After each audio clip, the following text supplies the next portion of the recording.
Vuk u ovčjoj koži. Jednom davno, Vuk je imao velikih problema s pronalaskom hrane.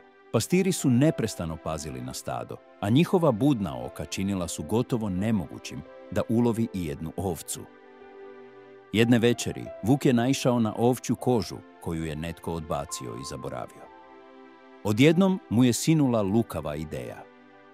Sljedećeg dana, noseći kožu poput maske, Vuk je mirno zakoračio u pašnjak među ništa nesumnjive ovce.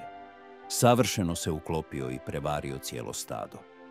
Nedugo zatim, jedno janje počelo ga je slijediti, misleći da je jedna od njegovih. Vuk se nasmiješio u sebi, odveo nevino janje sa strane i brzo ga pretvorio u svoj obrok. Te noći, sit i zadovoljan, Vuk se vratio u tor zajedno s ostatkom stada, još uvijek noseći svoju masku. Ali, kako to često biva, sudbina je imala druge planove. Te večeri pastir je odlučio da želi varivo od janjetine za večeru. Ušao je u tor s nožem u ruci, pružio ruku i bez oklijevanja zgrabio prvu ovcu na koju je naišao. Bio je to Vuk i prije nego što je stigao reagirati, pastir mu je oduzeo život, nikada ne shvativši istinu. Pouka priče je: zlo se često obije o glavu onome tko ga širi. Ova basna nosi snažnu poruku o opasnostima prijevare. Vuk je mislio da će dobiti što želi, pretvarajući se da je nešto što nije.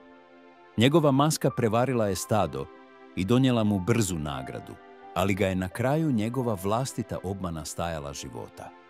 Prijevara može donijeti kratkoročan uspjeh, ali često ima dugoročne posljedice. Kad netko odluči lagati ili manipulirati drugima radi osobne koristi, riskira da padne u vlastitu zamku.